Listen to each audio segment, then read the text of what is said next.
Tonight I'm going to tell you about a global scandal. It is about the Vatican and its predator priests. For years now we have heard about and read about this, dismissed it as a remote story. But abusive Catholic priests are everywhere. And I'm not making a sweeping statement. I have 3 stories to share with you. The Catholic Church in England and Wales ignored close to 3,000 cases of child sex abuse. 3,000, you heard that right. In America, the former Archbishop of Washington, D.C. sexually abused minors. And in France, an ambassador of the Vatican molested 4 men. It does not end there. Over the course of the next 10 minutes, we will describe the extent of the crisis in the church, how countries across the world have reported cases of sexual abuse against priests, and how a wall of secrecy protects these predators. This is our cover story tonight. Let me start with the most damning report that has come from the UK. This is about Cardinal Vincent Nichols, the head of the Roman Catholic Church in England and Wales. He is being accused of hiding paedophile priests. The United Kingdom conducted an independent inquiry into child sexual abuse. That report is out, and the details are shocking. The inquiry looked into complaints from 1970, in fact, to 2015. And in this period, the church received more than 3,000 complaints. 3,000 complaints of child sexual abuse in the UK. The complaints were against more than 900 individuals connected to the church. More than 1,750 victims and complainants were involved. What did the church do? It brushed all these complaints under the carpet.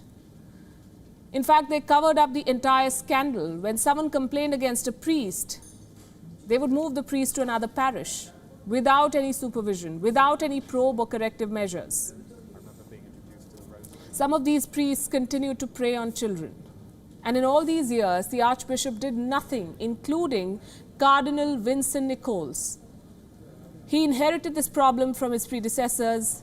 He did nothing to fix it. Instead, he became a part of it. He tried to suppress new cases. The inquiry found that since 2016, more than 100 allegations of abuse have been reported. What did Pope Francis do about this? Again, nothing. Yes, the Pope too was aware of what was going on in the UK. Reports say Pope Francis asked Cardinal Vincent Nichols to stay on, despite a report that criticized the Cardinal's leadership. The findings were clear as water. The church was prioritizing its reputation over protecting children. And the Pope looked the other way. What's worse is that this is not a one-off case. The same story repeats in different countries with different priests. Let me tell you our second story. It's about a disgraced former cardinal. The Archbishop of Washington, Theodore E. McCarrick. He molested a 16-year-old way back in 1971. That case was covered up. And instead of being punished, this cardinal was promoted. Did the Vatican not know about his abusive ways? Of course they did. Pope John Paul II, the previous pope, gave him a promotion even when there were persistent complaints against McCarrick. Pope Francis faces the same charge. But in 2018, he ordered an investigation against McCarrick, a welcome step, but a much delayed one. This probe came more than 45 years after the first case of abuse and more than 2 decades after the first complaint.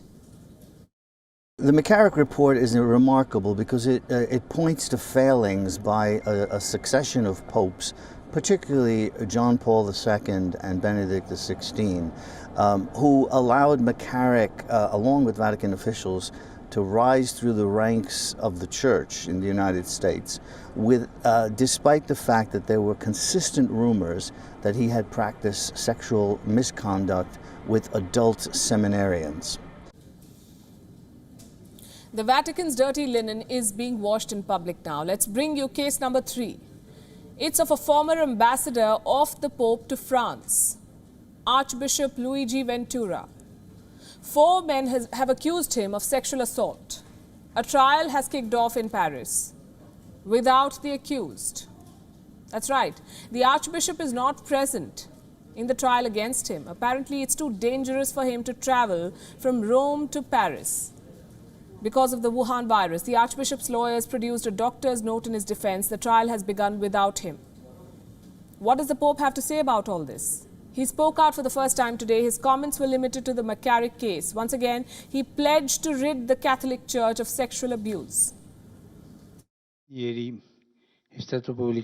Yesterday, the report on the painful case of ex-Cardinal Theodore McCarrick was published. I renew my closeness to the victims of all abuse, and I renew the efforts of the Church to eradicate this evil.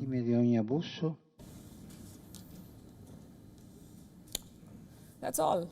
The Pope's response is far from adequate. Last year, in America alone, it was found that almost 1,700 priests, 1,700 priests and clergy accused of sex abuse are unsupervised. Now, add the cases from around the world, and the number is staggering. The number of priests accused of sexual abuse. And these revelations are shocking. These are not men of God. These are predators.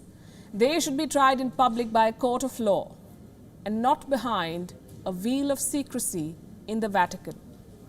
Thank you for watching Gravitas on WION's YouTube channel. If you want to stay up to date with what's happening around the world, then subscribe to our channel and don't forget to like and share. Thank you very much for watching WION. World is One.